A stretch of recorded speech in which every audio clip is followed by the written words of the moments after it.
what were the steps you took to pay off all that debt? I know it's probably a long journey, but just walk us through how you attacked that. So I decided to get serious about my finances, and then I got sued for my student loan. And I was like, oh, all right, this is neat. I had not that much money in my bank account, and I was getting sued for $30,000 of student loan. So that's when I decided it's now time to get very serious about my finances. And how I did that was I got on a budget. I know somebody said they didn't like that word, so I got on a spending plan, which didn't really incorporate any spending. It was to save enough money to be able to pay off this debt, and it literally got super, super tight about my finances, cut cable, started cutting in areas where I could pull back money to be able to put as much money as I could towards this debt.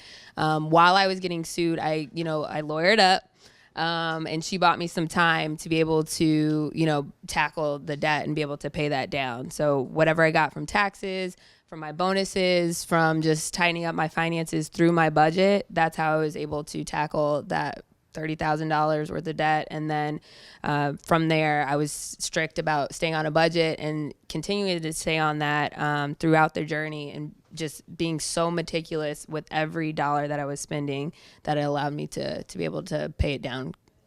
Quickly. I mean, well, 2 years and it's relatively quick, but it feels like forever when you're on the journey. In the trenches. Yeah. I feel like the loans is set up for your lifetime, right? Yeah, so 2 years is definitely it's an accomplishment. So I've always been multi-passionate. So I like to save for multiple things at the same time. And I'm not going to deprive myself. I love to travel, so I will always have travel in there. So for me, after grad school, I graduated $63,000 student loan debt. I said to myself, I work in the city. Do I live in the city and have a good life, or do I stay home and live with mom? So I said, I'm going to live in Connecticut, but I'm going to save a lot of money. So that's how I stayed home with my mom. I paid off a lot of my debt. I didn't have to pay rent, which was really helpful.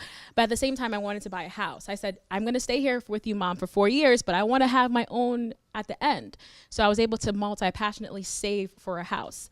So coincidentally, once I've done my loan, I just switched the payment off, and I bought a house like a couple months later. So mine was kind of a combination of both, right? This tragic incident happened in my life. I didn't get sued, Lord.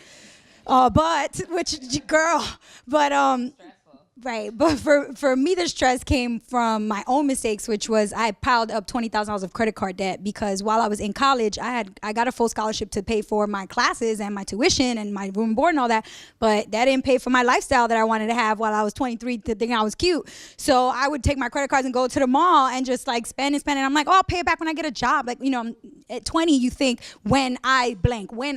So I kept doing that, and it got to the point when I finally graduated, I'm like, hold up. All this debt is at like growing like crazy to the point where I'll send a payment and it doesn't even put a dent in it. It's like it's not going anywhere. That doesn't make sense, like mathematically. So I started to look into it, and I've learned about interest and how beautiful it can be or how awful it can be. So mine was at 27%.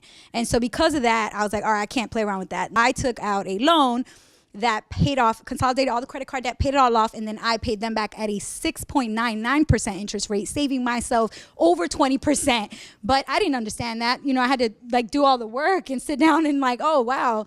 So that ended up being really hard. But basically it was both. It was being super frugal, right? I went back home, lived in my mom's basement. I made a little bit of sacrifices here and there, and really just slashing the budget. Like I had to stop getting takeout, no more Seamless, no more Grubhub, no more boxes of wine delivered to my house. I was living bougie. No more. to be fair, I was a classroom teacher. And classroom teachers, we be stressed. Okay, so at that time, I needed the wine, yeah. So I just stopped. I stopped being cute with the shopping. I just cut it all everywhere. It was like I can't live a lifestyle that I can afford. I had to stop and be super frugal, and then finally paid it off.